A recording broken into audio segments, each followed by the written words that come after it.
Hello students, welcome back to another video. अगर आप लोग बीए फर्स्ट सेमेस्टर में हैं, पॉलिटिकल साइंस पढ़ते हैं मेजर या माइनर सब्जेक्ट के रूप में, तो आज का ये वीडियो आपके लिए बहुत इंपॉर्टेंट है।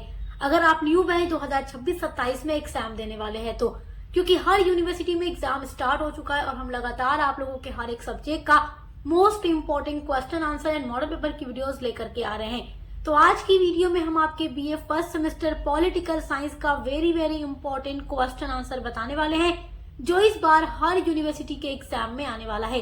तो अभी तक आपने कुछ भी नहीं पढ़ा है तो इस वीडियो को एंड तक जरूर देखिएगा, क्योंकि यहाँ से 100% क्वेश्चन आपके एग्जाम में आने वाले हैं, फिर चाहे आप किसी भी यूनिवर्सिटी से पढ़ाई करते हो, क्योंकि हर यूनिवर्सिटी का सिलेबस सेम है। तो चलिए वीडियो को स्टार्ट करते हैं। तो देखिए, आपका जो फर्स्ट इम्पोर्टेंट क्वेश्चन है वो है माउंटबेटन योजना क्या है। This is very important question. ये हर साल एग्जाम में पूछता है, माउंटबेटन योजना क्या है। तो माउंटबेटन योजना के बारे में तो आप लोगों को मैं पढ़ाई चुकी हूँ। फर्स्ट सेमेस्टर की जो आपकी टोटल 8 यूनिट्स है उसको हम कंप्लीट करा चुके हैं, और जब आपकी यूनिट्स को पढ़ा रहे थे तभी हमने आपको माउंटबेटन योजना के बारे में बताया था। देखिए, 23 मार्च 1947 ईस्वी को लॉर्ड माउंटबेटन ने भारत में वायसराय का पद संभाला। सबसे पहले वे गांधी जी और उसके बाद अन्य भारतीय नेताओं से बातचीत की। वह इस निष्कर्ष पर पहुंचे कि वर्तमान परिस्थितियों में भारत का एकमात्र संभव हल पाकिस्तान की स्थापना को स्वीकार कर लेना है। तो लॉर्ड माउंटबेटन ने, देखिए लॉर्ड माउंटबेटन जो थे ये एक वायसराय थे भारत के, ये ब्रिटिश। इन्होंने, लॉर्ड माउंटबेटन ने 18 मई 1947 को ब्रिटिश मंत्रिमंडल से परामर्श किया, बातचीत की, और लंदन से वापिस आने पर 3 जून 1947 को उन्होंने एक योजना प्रस्तावित की, जो इतिहास में माउंटबेटन योजना के नाम से प्रसिद्ध है। और माउंटबेटन योजना में यही बात की गई थी कि 15 अगस्त 1947 को भारत को आजाद कर दिया जाएगा और भारत 2 स्वतंत्र राष्ट्रों के रूप में आजाद होगा, पहला भारत, दूसरा पाकिस्तान। तो देखिए, भारत और पाकिस्तान 2 राष्ट्रों के रूप में भारत 1947 में 15 अगस्त को आजाद किया गया था। तो वही बात माउंटबेटन योजना में की गई थी। आपका अगला वेरी इंपॉर्टेंट क्वेश्चन है, भारतीय संविधान की प्रस्तावना क्या है। मतलब कि भारतीय संविधान की प्रस्तावना में क्या लिखा गया है। देखिए, हमारे भारत का जो संविधान है उसकी प्रस्तावना है, तो उसमें लिखा क्या गया है, ये प्रश्न आपके लिए बहुत ही इम्पोर्टेंट है। तो देखिए, भारतीय संविधान की एक प्रस्तावना है जिसमें कहा गया है कि भारत एक लोकतंत्र, गणतंत्र, संप्रभु, समाजवादी एवं धर्मनिरपेक्ष राज्य है। समाजवादी और धर्मनिरपेक्ष को 1976 में 42वें संवैधानिक संशोधन के द्वारा जोड़ा गया। तो ये आपके लिए बहुत ही इम्पोर्टेंट क्वेश्चन है, हर साल एग्जाम में पूछता है कि हमारे भारतीय संविधान की प्रस्तावना में क्या बात कही गई है। तो यही बात उसमें लिखी गई है। आपका नेक्स्ट वेरी इंपॉर्टेंट क्वेश्चन है, भारत सरकार अधिनियम 1935 क्या है। तो भारत सरकार अधिनियम ब्रिटिश सरकार के द्वारा लाया गया लास्ट सबसे बड़ा एक्ट था। देखिए, ये तो आप जानते ही हैं कि 1773 से लगभग रेगुलेटिंग एक्ट से शुरुआत हुई थी ब्रिटिश सरकार के द्वारा। वो पहला एक्ट लिखित रूप में लाया गया था। उसके बाद ब्रिटिश सरकार हर बार नया नया एक्ट लेकर आती थी, और भारत सरकार अधिनियम जो 1935 में आया था, ये काफी लंबा चौड़ा एक संविधान के रूप में बड़ा सा एक्ट बनाया गया था ब्रिटिश सरकार के द्वारा। तो ये आपके एग्जाम में जरूर पूछेगा, और जब हम आपके यूनिट्स को पढ़ा तो सारी चीजें आपको पढ़ा चुके हैं। सबसे पहले तो आप लोग हेडिंग डालेंगे भारत सरकार अधिनियम 1935, और इसकी जो मेन बातें थी वो आपको अपने आंसर में पॉइंट के थ्रू लिख देनी होगी। देखिए, इसमें 321 अनुच्छेद, 10 अनुसूचियां और 14 भाग थे। पहली बार अखिल भारतीय संघ की स्थापना की गई थी। तो 1935 में ये जो भारत सरकार अधिनियम आया था, उसके माध्यम से भारत में पहली बार अखिल भारतीय संघ की स्थापना की गई। दूसरी मेन बात थी, इसमें प्रांतों में द्वैध शासन का अंत किया गया और केंद्र में द्वैध शासन की शुरुआत की गई। तीसरा पॉइंट है, केंद्र और राज्यों में शक्तियों का विभाजन कर दिया गया। अगला पॉइंट है, 1858 ईस्वी द्वारा स्थापित भारत शासन अधिनियम का अंत कर दिया गया। जिसके द्वारा शासन हो रहा था उसका अंत कर दिया गया, और उसकी जगह भारत सरकार अधिनियम 1935 आ चुका था। अगला है, भारत में मुद्रा के नियंत्रण एवं शाख विस्तार के लिए भारतीय रिजर्व बैंक की स्थापना भारत में की गई। तो भारतीय रिजर्व बैंक की स्थापना 1935 में हुई, ये बात याद रखिएगा। 1935 का जब भारत सरकार अधिनियम आया था तो, और इस एक्ट के थ्रू बर्मा को भारत से अलग कर दिया गया। तो ये मेन बातें 1935 के इस एक्ट की आप लोगों को याद रखनी है। एग्जाम के लिए क्वेश्चन बहुत ही इम्पोर्टेंट है। आपका अगला इम्पोर्टेंट क्वेश्चन है, भारतीय संविधान की प्रमुख विशेषताएं क्या हैं? तो भारतीय संविधान की बहुत सारी विशेषताएं हैं, जिसमें पहला पॉइंट है लिखित एवं निर्मित संविधान। लिखित यानी कि ये लिखा हुआ है और निर्मित यानी कि इसको बनाया गया है। भारतीय नेताओं ने पहले इसको बनाया है और 26 जनवरी 1950 को ये लागू हुआ है। ये बात आपको याद रखनी होगी। दूसरी विशेषता है कि ये संघात्मक शासन प्रणाली, यानी कि भारत में हमारे संघात्मक शासन प्रणाली चलती है, तो ये भी भारतीय संविधान की एक विशेषता है। यानी कि जो भारत में शासन करने की शक्ति है वो केंद्र और राज्य में बटी हुई है, लेकिन केंद्र के पास अधिक शक्ति है। तीसरी विशेषता है संसदात्मक शासन प्रणाली। हमारे भारत की जो शासन प्रणाली है वो संसदात्मक शासन प्रणाली है, मतलब संसद के माध्यम से। चौथी विशेषता है कि ये विश्व का सबसे व्यापक संविधान है। ये बहुत बड़ी इसकी विशेषता है। उसके अलावा इसकी पांचवी विशेषता है कि न्यायपालिका की स्वतंत्रता है। यानी कि जो हमारे भारत का न्यायपालिका है, जो यानी कि हमारे भारतीय संविधान के द्वारा न्यायपालिका को स्वतंत्रता प्रदान की गई है। इस पर किसी का भी हस्तक्षेप नहीं होगा। छठी विशेषता है कि हमारे भारतीय संविधान में मौलिक अधिकार एवं नीति निर्देशक तत्व की व्यवस्था की गई है। हम भारतीय नागरिकों को मौलिक अधिकार दिए गए हैं, मौलिक कर्तव्य दिए गए हैं, जिनका हमें पालन करना होगा। तो ये भी एक बहुत बड़ी हमारे भारतीय संविधान की विशेषता है। उसके अलावा भारतीय संविधान की एक विशेषता ये भी है कि हमारा भारत जो है एक धर्मनिरपेक्ष राज्य है। धर्मनिरपेक्ष राज्य का मतलब है कि हमारे भारत में कई सारे धर्मों के लोग रहते हैं। हिंदू, मुस्लिम, सिख, ईसाई, हर तरह के धर्म के लोग, हर जाति के लोग यहाँ पाए जाते हैं और सभी को समान अधिकार दिया गया है मौलिक अधिकार के माध्यम से। किसी को भी ज्यादा या कम अधिकार नहीं दिया गया है, सबको बराबर अधिकार दिया गया है, चाहे वो किसी धर्म और जाति का भी क्यों ना हो। अगर भारत का नागरिक है तो सब एक समान है, एक बराबर है। तो ये भारत के संविधान की कुछ बहुत ही अच्छी विशेषताएं हैं जिनको आपको याद रखना है। हर साल एग्जाम में ये क्वेश्चन पूछता है। आपका नेक्स्ट इम्पोर्टेंट क्वेश्चन है, भारतीय संविधान में वर्णित मौलिक अधिकार कौन कौन से हैं? तो मौलिक अधिकार वाली वीडियोस हम अपलोड कर चुके हैं और मौलिक अधिकार के बारे में डिटेल में पढ़ा चुके हैं कि कितने मौलिक अधिकार हैं, कितने अनुच्छेद तक हैं और हर मौलिक अधिकार में क्या बात बताई गई है, मतलब कैसा अधिकार दिया गया हम भारतीय नागरिकों को। तो ये क्वेश्चन आपके लिए बहुत इंपॉर्टेंट है। देखिए, ये एग्जाम में जरूर पूछता है, शॉर्ट में पूछ सकता है, लॉन्ग में पूछ सकता है। तो लॉन्ग में पूछेगा तो आपको पूरा एक्सप्लेन करके लिखना होगा कि हर अधिकार में क्या अधिकार हमें दिया गया है, डिटेल में लिखना होगा।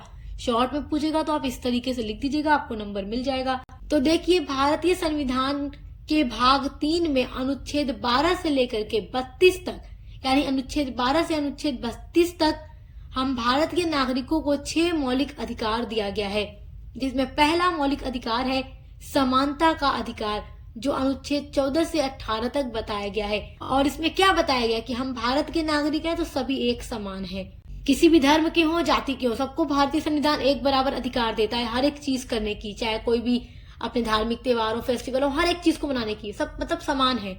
उसके अलावा दूसरा अधिकार है स्वतंत्रता का अधिकार, जो 19 अनुच्छेद से लेकर 22 अनुच्छेद तक बताया गया है। स्वतंत्रता का मतलब हम भारतीय नागरिकों को कुछ फ्रीडम दी गई है। वो फ्रीडम क्या है कि हम एक राज्य से दूसरे राज्य में जाकर घूम फिर सकते हैं, अपने फैमिली के साथ, खुद भी जाकर घूम सकते हैं। एक राज्य से दूसरे राज्य में जाके हम काम कर सकते हैं, या कोई भी काम करने की हमें फ्रीडम दी गई है, जिसको करके हम अपने लिए रुपए पैसे कमाकर अपने परिवार का अच्छा पालन पोषण कर सकते हैं। लेकिन इसका मतलब ये हरगिज नहीं कि अगर हमारा संविधान हमें फ्रीडम दे रहा है तो हम उसका गलत इस्तेमाल करें। जिन कामों को करने पर सरकार द्वारा प्रतिबंध लगाया गया है उन कामों को हम नहीं कर सकते, उसको करने पर दंड दिया जाएगा। जो काम करने की फ्रीडम है वही काम हम कर सकते हैं। उसके अलावा देखो, एक राज्य से दूसरे राज्य में घूमने की फ्रीडम भी है। हम अपने उत्तर प्रदेश से किसी भी राज्य में जाकर निकल कर घूम फिर सकते हैं, फिर लौट के अपने घर आ जाएंगे। लेकिन कभी कभी ऐसा होता है ना कि नहीं, उस जगह में जैसे पहाड़ी इलाका है, कुछ हो गया, भूकंप आ गया या कुछ भी, तो उस टाइम हम जाएंगे तो वहाँ हमारे लिए खतरा हो सकता है। तो उसलिए हम सरकार द्वारा कुछ दिनों के लिए रोक लगा दिया जाता है कि उस जगह पे न जाए तो अच्छा होगा, बेहतर होगा, सुरक्षित होगा जीवन। तो हम नहीं जा सकते। फिर जब सारी चीजें सही हो जाएंगी तो हम जा सकते हैं। मतलब सारी चीजों के लिए एक बहुत अच्छा अधिकार बनाया गया है। हर चीजों की बहुत अच्छी व्यवस्था हमारे भारतीय संविधान में की गई है हम भारतीय नागरिकों के लिए। उसके अलावा शोषण के विरुद्ध अधिकार, जो अनुच्छेद 23 से लेकर 24 तक है, यानी किसी का कोई शोषण नहीं हो सकता। शोषण के विरुद्ध अधिकार भी भारतीय नागरिकों को दिया गया है। उसके अलावा है चौथा, धार्मिक स्वतंत्रता का अधिकार, जो अनुच्छेद 25 से लेकर अनुच्छेद 28 तक बताया गया है, जिसमें हम सभी भारतीय नागरिकों को, हम चाहे किसी भी धर्म जाति के हों, हमें अपने धार्मिक त्योहार, अपने धार्मिक तरीके से जो भी प्रार्थना वगैरह करनी है, जैसे हिंदू हैं मंदिर में जाते हैं, पूजा पाठ करते हैं, मुसलमान मस्जिद में जाते हैं, सिख गुरुद्वारे में जाते हैं, ईसाई जो क्रिश्चियन होते हैं वो चर्च में जाते हैं, तो पूरा हर एक काम करने की फ्रीडम दी गई है। अपने धार्मिक फेस्टिवल, अपने रीति रिवाजों से हर एक काम करने की पूरी फ्रीडम भारतीय नागरिकों को दी गई है। उसके अलावा है पांचवा अधिकार, संस्कृति एवं शिक्षा संबंधी अधिकार, जो अनुच्छेद 29 से 30 तक दिया गया है। उसके अलावा छठा है संवैधानिक उपचारों का अधिकार। तो ये सारी चीजें हम आपको यूनिट्स के टाइम पे डिटेल में पढ़ा चुके हैं। आपने वीडियोस नहीं देखी तो जरूर देखिएगा। ये 6 मौलिक अधिकार हमें दिए गए हैं और इसके बदले में कुछ हमें मौलिक कर्तव्य भी दिए गए हैं। अब वो कर्तव्य क्या है, उससे भी प्रश्न आपका बनेगा। तो देखिए, मौलिक अधिकार, जहाँ हमारे भारत का संविधान हमें कुछ अधिकार देता है, उसी अधिकार के बदले में हमारा भी कुछ कर्तव्य बनता है कि हम अपने राष्ट्र को दें, तो वही मौलिक कर्तव्य है। तो मौलिक कर्तव्य क्या है, आइए उसके बारे में भी जानते हैं, क्योंकि एग्जाम के लिए बहुत ही इम्पोर्टेंट क्वेश्चन है। क्वेश्चन आपसे पूछ देगा, मौलिक कर्तव्य का वर्णन कीजिए। मौलिक कर्तव्य, जिसको इंग्लिश में फंडामेंटल ड्यूटीज कहते हैं। तो देखिए, भारतीय संविधान के 42वें संशोधन के द्वारा 1976 ईस्वी में नागरिकों के मूल कर्तव्यों को शामिल किया गया है हमारे भारतीय संविधान में। तो कब किया गया, किस संशोधन में किया गया, तो 1976 में 42वां संशोधन किया गया भारतीय संविधान का, जिसमें कुछ मौलिक कर्तव्य जोड़े गए। रूस, चीन, जापान तथा इटली देशों के संविधानों में मौलिक कर्तव्यों की व्यवस्था की गई है और भारतीय संविधान में भाग 4A जोड़कर निम्न मौलिक कर्तव्य शामिल किए गए हैं। तो देखते हैं कौन कौन से मौलिक कर्तव्य हैं। पहला मौलिक कर्तव्य हमारे भारतीय संविधान में दिया गया है, भारत के प्रत्येक नागरिक का कर्तव्य होगा कि वह संविधान का पालन करे और उसके आदर्शों, संस्थाओं, राष्ट्रध्वज और राष्ट्रगान का उदय करे। तो देखिए, जब हमारे भारत का संविधान हमें कुछ अधिकार देता है, तो हमारा भी फर्ज बनता है, कर्तव्य बनता है कि हम अपने संविधान का पालन करें, अपने राष्ट्र का सम्मान करें, अपने देश के राष्ट्र ध्वज का, राष्ट्रगान का, उसकी संस्थाओं का, उसके आदर्शों का सम्मान करें, उसका उदय करें। दूसरा मौलिक कर्तव्य है, राष्ट्रीय आंदोलन को प्रेरित करने वाले उच्च आदर्शों को हृदय में संजोएं और उनका पालन करें। यानी जो भी राष्ट्रीय आंदोलन हुए हमारे देश को आजाद करने के लिए, उसको अपने हृदय में संजो कर रखें और उसका भी पालन करें। तीसरा मौलिक अधिकार दिया गया है, भारत की प्रभुता, एकता तथा अखंडता की रक्षा करें और उसे बनाए रखें। तो ये सब हम भारतीय नागरिकों का ही कर्तव्य है कि हम इन सब चीजों का पालन करें और इसकी रक्षा करें और इसको बनाए रखें। चौथा मौलिक कर्तव्य है, देश की रक्षा करने तथा आह्वान करने पर राष्ट्र की सेवा करें। तो हम भारतीय नागरिकों का ये भी कर्तव्य है कि हम अपने देश की रक्षा करें और आह्वान करने पर राष्ट्र की, अपने राष्ट्र की सेवा करें। पांचवा मौलिक कर्तव्य है, धर्म, भाषा, क्षेत्र अथवा वर्ग की संकीर्ण भावनाओं से ऊपर उठकर भारत के सभी लोगों में समरसता तथा समान भातृत्व की भावना का विकास करें। ऐसी प्रथाओं को त्याग करें जो महिलाओं के सम्मान के विरुद्ध हैं। तो देखिए, हमारा ये भी फर्ज है कि हम धर्म, भाषा, क्षेत्र, इन सब चीजों से ऊपर उठकर अपने भारत के लोगों के साथ भाईचारा की भावना का विकास करें और उन सभी प्रथाओं को त्याग कर दें जिनसे महिलाओं को ठेस पहुंचती है, महिलाओं के सम्मान को ठेस पहुंचती है। ऐसी प्रथाओं को त्याग दें। छठा मौलिक कर्तव्य है, हमारी समन्वित संस्कृति की गौरवशाली परंपरा का महत्व समझें और उसकी रक्षा करें। सातवां मौलिक कर्तव्य है, प्राकृतिक पर्यावरण की रक्षा करें, वन, झील, नदी तथा वन्य जीवों की रक्षा करें तथा उन्हें बढ़ावा दें। प्राणी मात्र के प्रति दया का भाव रखें। तो ये भी हमारा एक मौलिक कर्तव्य है।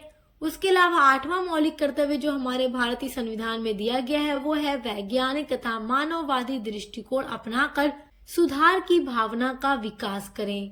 देखिए, नौवां जो मौलिक कर्तव्य है वो है सार्वजनिक संपत्ति की सुरक्षा करें तथा हिंसा से दूर रहें। तो हमें अपने सार्वजनिक संपत्ति की रक्षा करनी होगी और साथ ही साथ हिंसा से दूर रहना है। 10वां मौलिक अधिकार है, व्यक्तिगत तथा सामूहिक प्रयत्नों से निरंतर सभी क्षेत्रों से उत्कर्ष की ओर बढ़ने का प्रयास करें, जिससे राष्ट्र उपलब्धि की नई ऊंचाइयों को छू सके।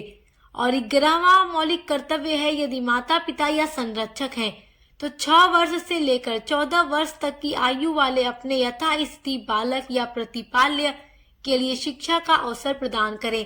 तो ये 11 मौलिक कर्तव्य हमारे भारतीय संविधान में दिया गया है, जिसका पालन करना हर भारतीय नागरिक का फर्ज है। आपका अगला इम्पोर्टेंट क्वेश्चन है भारतीय प्रधानमंत्री की शक्तियां बताइए। ये क्वेश्चन आपके एग्जाम के लिए वेरी वेरी इम्पोर्टेंट है। तो देखिए, भारतीय प्रधानमंत्री की शक्तियां बहुत सारी हैं।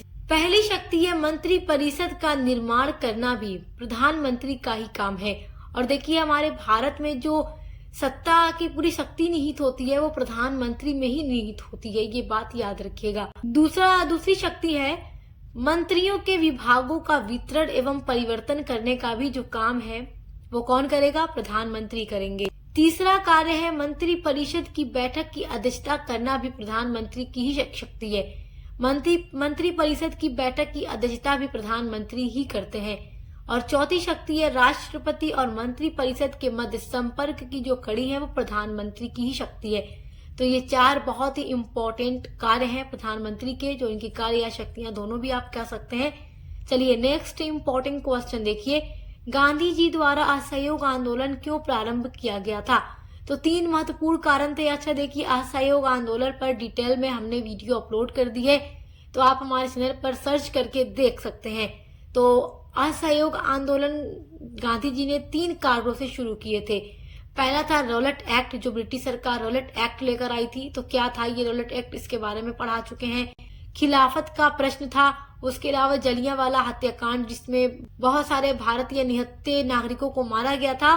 तो ये 3 बहुत इंपॉर्टेंट कारण थे जिसके लिए गांधी जी ने असहयोग आंदोलन की शुरुआत की थी। आपका अगला वेरी वेरी इंपॉर्टेंट क्वेश्चन है राज्यसभा को लोकसभा की तुलना में क्या विशेष अधिकार प्राप्त है? देखिए, ये प्रश्न हर यूनिवर्सिटी में पूछता है, बहुत ही इम्पोर्टेंट क्वेश्चन है। राज्यसभा को लोकसभा की तुलना में क्या विशेष अधिकार प्राप्त है? तो देखिए, राज्यसभा को कुछ ऐसे अधिकार प्राप्त हैं जो लोकसभा को प्राप्त नहीं है। तो हमारे भारतीय संविधान के अनुच्छेद 249 के अनुसार राज्यसभा अपने विशेष बहुमत से राज्य सूची का कोई विषय महत्वपूर्ण घोषित कर सकती है। उसके अलावा जो दूसरा अधिकार इसको दिया गया है वो है उपराष्ट्रपति पर महाभियोग लगाने का अधिकार भी राज्यसभा को ही प्राप्त है। तो ये 2 बहुत ही महत्वपूर्ण अधिकार राज्यसभा के पास हैं जो लोकसभा के पास नहीं है। तो ये क्वेश्चन आपके एग्जाम के लिए वेरी इंपॉर्टेंट क्वेश्चन है, हर साल पूछता है एग्जाम में। आपका अगला very very most important question है जो हर साल एग्जाम में पूछता है, बहुत ही इम्पोर्टेंट क्वेश्चन है, हर साल रिपीट होने वाला क्वेश्चन है। भारतीय संविधान का प्रथम अनुच्छेद क्या है? मतलब भारतीय संविधान के पहले अनुच्छेद में, प्रथम अनुच्छेद में क्या बात कही गई है? तो ये प्रश्न वेरी वेरी इंपॉर्टेंट है। तो देखिए, भारतीय संविधान का प्रथम अनुच्छेद संघ का नाम और राज्य क्षेत्र का उपबंध करता है। संविधान के अनुच्छेद 1 में कहा गया है कि इंडिया यानी भारत राज्यों का एक संघ होगा। तो अनुच्छेद 1 में क्या कहा गया है? जो इंडिया है यानी भारत, जो हमारा देश है, वो राज्यों का संघ होगा। भारत का क्षेत्र इसमें शामिल होगा। 13 दिसंबर 1946 को पंडित जवाहरलाल नेहरू ने इस संकल्प के माध्यम से संविधान सभा के लक्ष्यों और उद्देश्यों को पेश किया था कि भारत स्वतंत्र संप्रभु गणराज्य में शामिल होने के इच्छुक क्षेत्रों का एक संघ होगा। तो यही भारतीय संविधान के प्रथम यानी पहले अनुच्छेद में कहा गया है। आपका अगला वेरी वेरी इंपॉर्टेंट क्वेश्चन है राष्ट्रपति की आपातकालीन शक्तियों से संबंधित अनुच्छेद कौन कौन से हैं? तो देखिए, ये प्रश्न बड़ा इंपॉर्टेंट है, हर साल एग्जाम में पूछ देता है कि राष्ट्रपति की आपातकालीन शक्तियों से संबंधित अनुच्छेद कौन सा है, यानी कि भारतीय संविधान के किस अनुच्छेद में राष्ट्रपति की आपातकालीन शक्तियों के बारे में बताया गया है? तो अनुच्छेद 352 में बताया गया है आक्रमण या सशस्त्र विद्रोह होने पर राष्ट्रपति की आपातकालीन शक्ति के बारे में। उसके अलावा अनुच्छेद 356 में बताया गया है राज्य में संवैधानिक शक्ति या व्यवस्था विफल होने पर राष्ट्रपति आपातकालीन शक्ति होती है लागू। उसके अलावा अनुच्छेद 360 में बताया गया है कि वित्तीय संकट की स्थिति में आपातकाल यानी कि इस कंडीशन में राष्ट्रपति की शक्ति लागू होती है। तो ये बहुत ही इम्पोर्टेंट क्वेश्चन है। नेक्स्ट इम्पोर्टेंट क्वेश्चन है 1773 का रेगुलेटिंग एक्ट क्या है? ये बहुत ही इम्पोर्टेंट क्वेश्चन है आपके एग्जाम के लिए। तो देखिए, यूनिट नंबर 2 में मैं आप लोगों को पढ़ा चुकी हूँ संवैधानिक विकास के चरण के बारे में, और 1773 का जो रेगुलेटिंग एक्ट ब्रिटिश सरकार लेकर आई थी, यहीं से संवैधानिक विकास का चरण शुरू हुआ। तो देखिए इसमें क्या बातें थी। सबसे पहली चीज तो ये थी कि ब्रिटिश ईस्ट इंडिया कंपनी के कार्यों को नियंत्रित करने के लिए ये पहला प्रयास किया गया था। जो ईस्ट इंडिया कंपनी भारत में आई थी व्यापार करने के लिए, और अब उसका मकसद हो चुका था भारत पर शासन करना। तो ईस्ट इंडिया कंपनी के कार्यों को कंट्रोल करने के लिए पहला एक्ट ब्रिटिश संसद के द्वारा लाया जाता है 1773 में, रेगुलेटिंग एक्ट। और देखिए जब ये अधिनियम आया था तो इस अधिनियम के अनुसार जो बंगाल के गवर्नर होते थे उनको बंगाल का गवर्नर जनरल बना दिया गया, और भारत के पहले गवर्नर जनरल बनने वाले इंसान थे वॉरेन हेस्टिंग्स। ये सब ब्रिटिश से आते थे, मतलब ये सब इंग्लैंड से ही आते थे। नाम याद रखिएगा, वॉरेन हेस्टिंग्स भारत के पहले गवर्नर जनरल बने थे। और इस एक्ट के थ्रू ये भी था कि गवर्नर जनरल की सहायता के लिए 4 सदस्यों की एक परिषद का गठन किया गया था। और देखिए इस एक्ट के थ्रू एक और काम किया ब्रिटिश सरकार ने। मद्रास और बम्बई के जो गवर्नर थे उनको बंगाल के गवर्नर जनरल के अधीन यानी उनके अंडर कर दिया गया। अच्छा देखो, बंगाल के गवर्नर को गवर्नर जनरल तो बना दिया गया, अब उसके अलावा मद्रास और बम्बई के जो गवर्नर थे उनको बंगाल के गवर्नर जनरल के अधीन कर दिया गया। और इस अधिनियम के थ्रू कलकत्ता में सर्वोच्च न्यायालय की भी स्थापना भारत में की गई। और इस सर्वोच्च न्यायालय में एक मुख्य न्यायाधीश थे और 3 सहायक न्यायाधीश थे। क्वेश्चन आपके एग्जाम के लिए बहुत ही इंपॉर्टेंट है, तो इसको बहुत अच्छे से तैयार रखिएगा। तो आज की वीडियो में मैंने जितने भी इंपॉर्टेंट क्वेश्चन आंसर आप लोगों को बताए हैं इस बार 2026-27 एग्जाम के लिए और आने वाले सभी वर्षों के एग्जाम के लिए वेरी वेरी इंपॉर्टेंट है, तो आप इनको अच्छे से तैयार कर लीजिए। और इसी तरीके की कई सारी वीडियोस हमने आपके लिए अपलोड की है, हर एक सब्जेक्ट की अपलोड की है, आपके को करिकुलर सब्जेक्ट के लिए अपलोड की है। तो सभी के लिए आप हमारे चैनल पर विजिट करके अच्छे से तैयारी कर सकते हैं। बेस्ट ऑफ लक, हम मिलते हैं अगले वीडियो के साथ।